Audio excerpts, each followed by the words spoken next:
اهلا بحضراتكم وكل سنه وانتم طيبين والسلام عليكم ورحمه الله. اتكلمنا في حلقات قبل كده على الطفل اللي اتولد طبيعي ووصلنا بيه للفحص الشامل وراح مع امه ونور البيت، ومستنين بقى اللي يعملوا الكلام اللي احنا قلنا لهم عليه لحد بقى ما الاسبوع بقى ويحتفلوا ان شاء الله.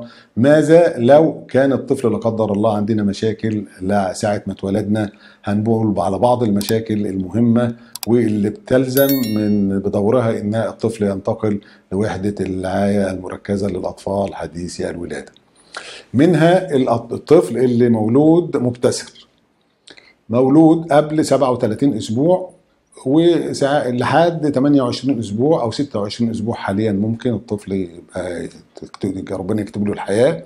فده بنحتاج ان احنا لو في مشاكل خاصه في نمو الرئتين، في حاجه اسمها اكيوت ريسبيراتوري ديستروس سندروم، ده اللي هو التنفس بتاع الطفل او الرئتين لم تكتمل. ماده السيرفاكتنت اللي هي بتفتح الالفيولاي اللي هي الحويصلات اللي بتاخد الهواء اللي بتعمل الاكستشينج او تغيير الغازات، بتاخد الاكسجين توديه للدم وتطلع ثاني اكسيد الكربون من الدم توديه للهواء، دي بيبقى فيها مشكله.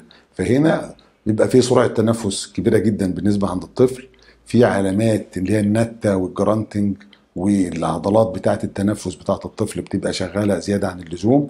ونقيس نسبه الاكسجين في الدم بتاع الطفل في الاول فبنلاقيها اقل من 94%. هنا انا عندي داخل على مشكله، فلازم الطفل ده ياخد التنفس بتاعه السليم، ياخد الاكسجين بتاعه. ودي درجات الحقيقه، في درجه بسيطه والمايلد والمودريت والسيفير على حسب، ومتوسطه ودرجه شديده على حسب. هنا في بعض الاطفال بتحتاج الحقنه اللي بتحتاج لها السيرفاكتنت دون، لو دخل الحضانه وخد الحقنه اللي فيها الماده دي خلاص الدرقتين بتتفتح وبيتحط على جهاز التنفس الصناعي وبيقعد كام يوم ويحصل التحسن.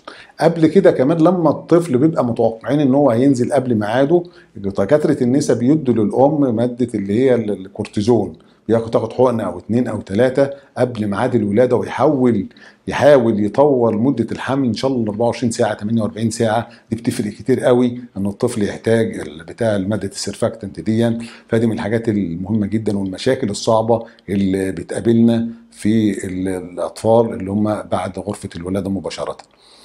الطفل كمان لو ما عندوش المشكله دي ولكن هو مبتسر ووزنه قليل وعدد الاسابيع بتاعته قليله، كل الاجهزه بتاعته بتبقى معرضه لمشاكل كتير جدا. 10 مشاكل انفلت من واحده ما بفلتش من الثانيه. فالتغذيه بيبقى فيها مشاكل، التنفس بيبقى فيه مشاكل، الجهاز العصبي بيبقى فيه مشاكل، الجهاز الهضمي بيبقى فيه مشاكل. كل مشكله بتسلم مشكله تانيه، والتدخل بالعلاج بيعمل مشاكل. يعني عشان احط له انبوبه حنجريه ممكن يعمل لي مشاكل، عشان احط له وريد مركزي يعمل لي مشاكل، عشان احط له قسطره سريه عشان احط فيها الادويه والكلام ده بمشاكلها كلها برضه تعمل لي مشاكل.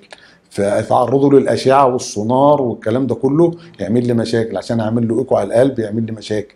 دي مشاكل مهمه جدا. مشاكل القلب برضه من الحاجات اللي برضه زي الموضوع بتاع التنفس دون. لو الطفل نزل مزرق بياخد الاكسجين بتاعه عادي وحاطين له اكسجين وبياخد نفسه عادي، لكن لونه مزرق، شفايفه مزرق، لسانه مزرق، هنا انا عندي مشكله ان ما بيحصلش ان الاكسجين بيوصل للمنطقه اللي بتاع الجسم اللي احنا عايزينها. ففي مشاكل في القلب هنا، سواء الدم في فتحات بين الاذنين، في فتحات بين البطنين، في ضيق في الشريان الاورطه او ضيق في الشريان الرئوي، او ساعات بتبقى دوره الدم كمان منفصله تماما. الدورة العامة بتاعت الجسم بتبقى منفصلة عن دورة الدم الرئوية، كل واحدة شغالة مع نفسها، فاللي فيها أكسجين شغالة مع نفسها واللي ما فيهاش أكسجين شغالة مع نفسها، فدي ما بتوصلش وبتبقى مش مشاكل كبيرة جدا. هنا الطبيب الشاطر واللي بيفحص الطفل مهم جدا انه هيوجه الطفل ويعمل الفحوصات المطلوبة والتستات المطلوبة. يعني تست بالأكسجين، انا احط له أكسجين 100% واشوف هيتحسن عليه ولا لا. اتحسن عليه يبقى المشكلة اتعرفت سكتها ايه، ما اتحسنش عليه يبقى المشكلة كبيرة جدا، يبقى انا لازم اتدخل في حاجات معينة بتفتح الفتحات اللي هو في وصلة شريانية اللي ممكن اضطر اخليها تتفتح، اخليها مفتوحه وما تتقفلش علشان الدم يحصل الدوره الدمويه بتاعته تفضل مظبوطه.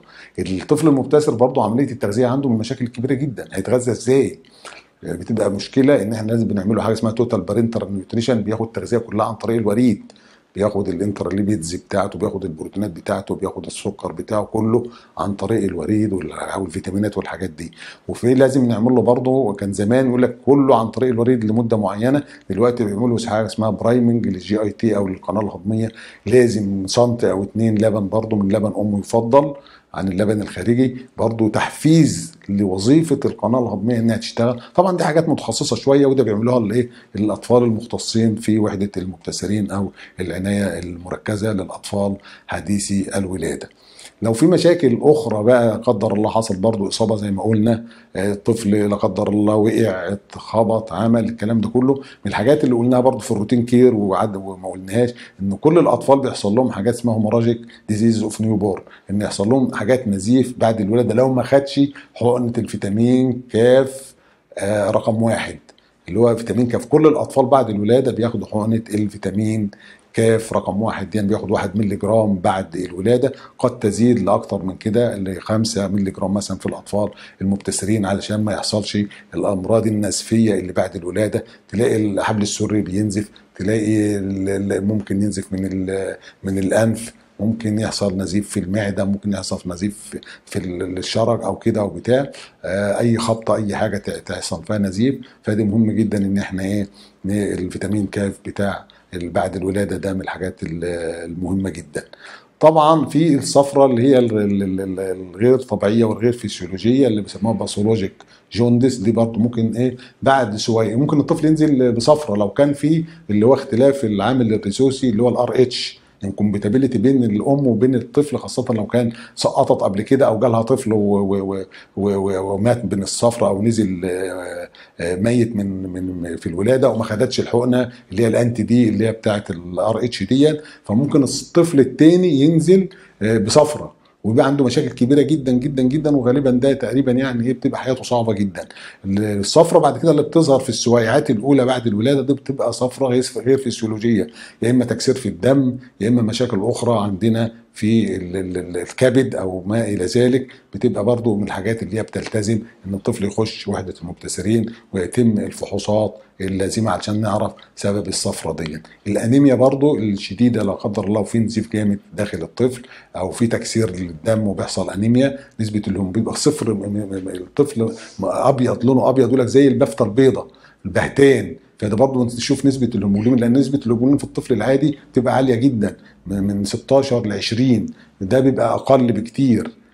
فده مهم جدا احنا برضه للانيميا عشان نشوف اذا كان في مشاكل في تكسير في الدم او سبب الانيميا ايه، هيحتاج نقل دم ولا لا، هيحتاج نقل كرات دم مكثفه ولا لا. مهم جدا برضه اللقطات الاولى اللي هي الطفل المشاكل المهمه والحاده والواضحه، لان في مشاكل بتبقى نازله عند الولاده بس ما تظهرش الا بعد ايام او بعض الشهور بعد كده. لكن احنا اللي احنا شفناه والطفل احتاج انه يخش وحده المبتسرين او وحده العنايه المركزه للعنايه به والتدخل السريع بالعلاجات الموصوفه والمعروفه، بروتوكول لكل حاله معروف. وان شاء الله ربنا يحفظنا ويحفظ اطفالنا ويحفظ مواليدنا، وكل عام وانتم بخير، ونشوفكم في حلقه قادمه ان شاء الله.